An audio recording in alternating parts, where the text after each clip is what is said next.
What's up guys, it's Drac, and this is the new Rival SideSwipe. And honestly, in a world where there haven't been a ton of incredibly exciting releases, this one's pretty good. The price is right at $25. You get a primary class Rival blaster with a built-in magazine with 12 darts. That's pretty solid. That's what the Zeus used to have. That's what a lot of the stick mags do. I think that this one has the potential to be pretty cool. This one comes in from Walmart.com, shipped quick, got here lickety split. And it's got a little bit going on in the box that we're going to talk about. They're claiming an actual FPS claim, which is not super typical for Hasbro, and when they do, it tends to be a lie. This one actually seems pretty accurate, which is refreshing. Maybe we're having an effect, so to speak. But claiming ranges of or velocities of 90 FPS instead of their super fallacious mile per hour hyperboles. That's just a reasonable thing. Then we've got a big warning label over here. The Curveshot logo looks good. Definitely some serious Nerf inspirations. The Nerf Rival. No paint to speak of on the blaster, but at $25, I'd rather have performance than glam. Comes with 12 rounds, enough to load it exactly once, and I don't think it has any onboard dart storage.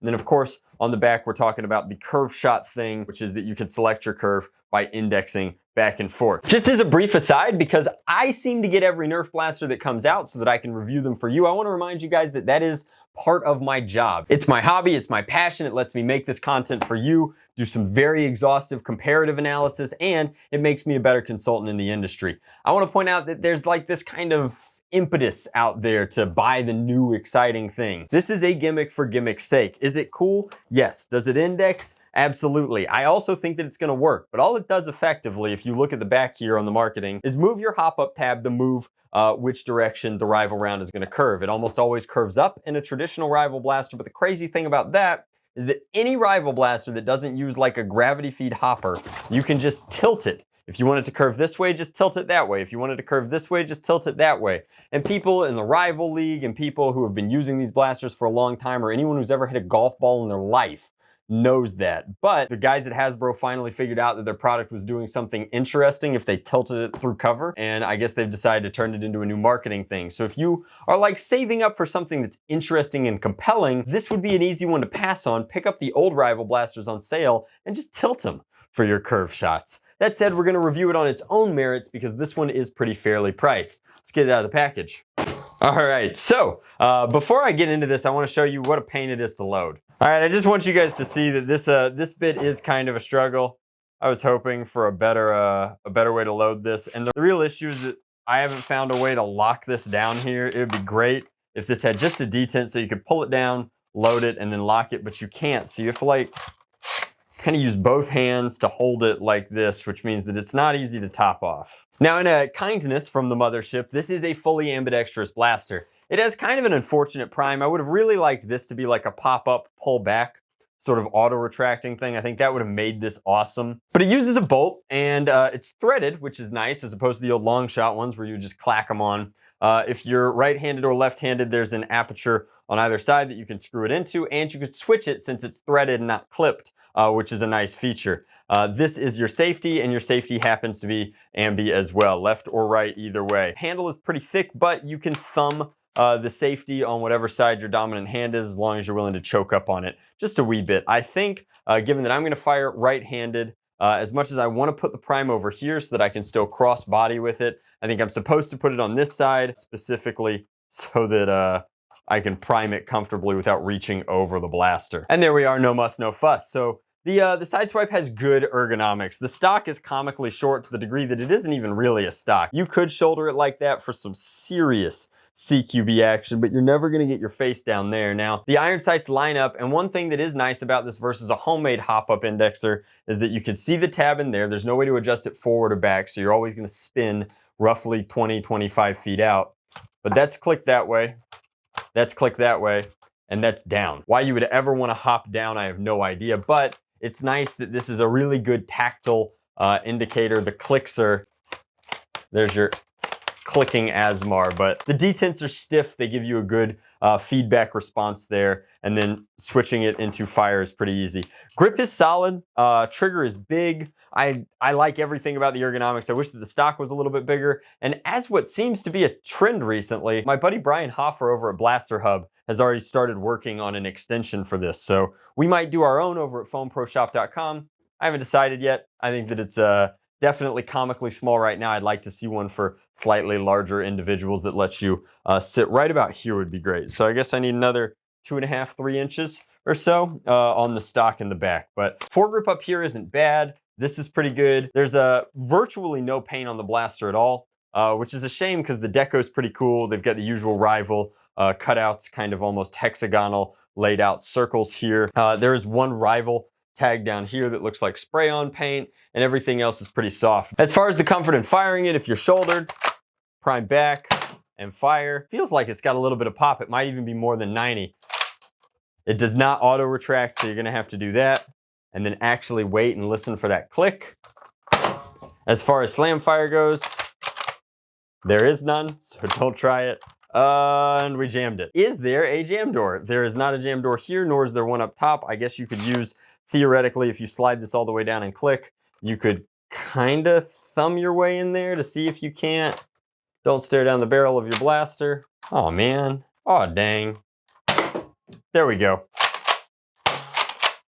And then obviously if you don't click your built-in magazine back up in there, you're not going to be firing rounds because it requires that spring force to chamber them. Overall, pretty handsome shell. I think that it would serve a paint job really well. This live round indicator here, these holes on the side that let you know how full or empty your internal magazine are pretty cool. I'm not entirely sure how accurate they are, but if this becomes your primary de jour, you'll get a good feel for it pretty quickly. And you also don't want it to be like glaringly obvious how much ammo you have at any given point in time. So that's nice. Let's take it outside, let's put it over the chronograph, and then most importantly, let's throw some rounds down range and see if the gimmick lives up to the hype.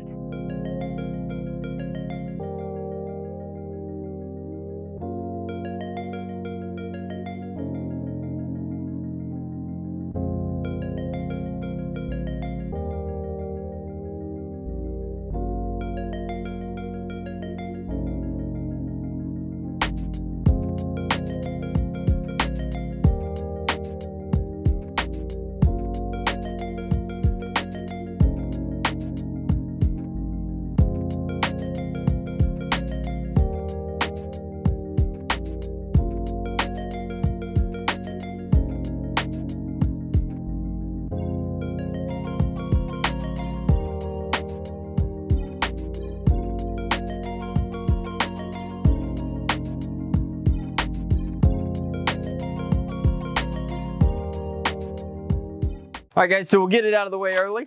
Let's fire this one over the chronograph and see if it gets those 90 FPS claims that the box so gives us. That's a no reg. 94, 91, 98, 92, and 95. So certainly a little bit more serious in the primary category over here, and I definitely recommend it over the Flex. I like the SideSwipe a lot. I think that it's the best primary in this line so far. I'm very excited to try the Hopper version that'll be coming out as a Target exclusive, but we have to wait a few months to get our hands on that one. As far as the overall action goes, I think that it's crisp. I wish that it was a pullback instead of a bolt, but you can't have everything, and certainly not at $25. I'm gonna load it up all of the way here so that I can fire it down range for you guys. Just put a few more Do-Re-Mi rounds in here, which is to say Rival rounds and then knockoff Rival rounds. It's compatible with all of them. If you find Rival ammo to be exorbitantly expensive, and just because we harped on how expensive Ultra ammo is, doesn't mean that paying 25 cents a round is not serious business as well. I do highly recommend some of the off-brand ammo. Now, I've discovered something in playing with this, and I've been telling people this for a while, which is that to achieve the hop-up effect and curve, all you have to do is tilt. But I want you guys to take a very close look at what happens when I tilt and index this one way. I'll do it the other way. Now, if you guys are noticing there, the hop-up tab actually drops just a little bit. As it hits that mechanical indent there, it drops ever so slightly, maybe, 3 millimeters there. And in doing so, it actually exaggerates the hop-up, therefore exaggerating the curved effect. To make my point, you could do this either way as long as you're exaggerating it, but it seems like it's almost a disprovement of my point where it's like, oh, if you just want to tilt wanted style, all you have to do is tilt wanted style, whereas it's more exaggerated versus, well, I'll just show you, right? So here's a straight shot, and you can even see the hop up, giving that a little bit more range. Here's an angled shot peeling to the left. And hopefully you guys can see that's about, 15, maybe a dozen feet of deviation by the time it's landed over there, as opposed to if this is in a top position and then I tilt the blaster that way, it's not quite as dramatic. It's pretty close, but it's not quite as dramatic. And the reasoning for that is that they've exaggerated the effect by dropping the hop-up tab further to impart more spin on the rival round as it dimples through. I still want to say that like this action in the middle of a battle is going to be far less convenient than leaning out of cover, tilting the way you want to go, and firing in that regards. As far as this blaster goes overall though, I definitely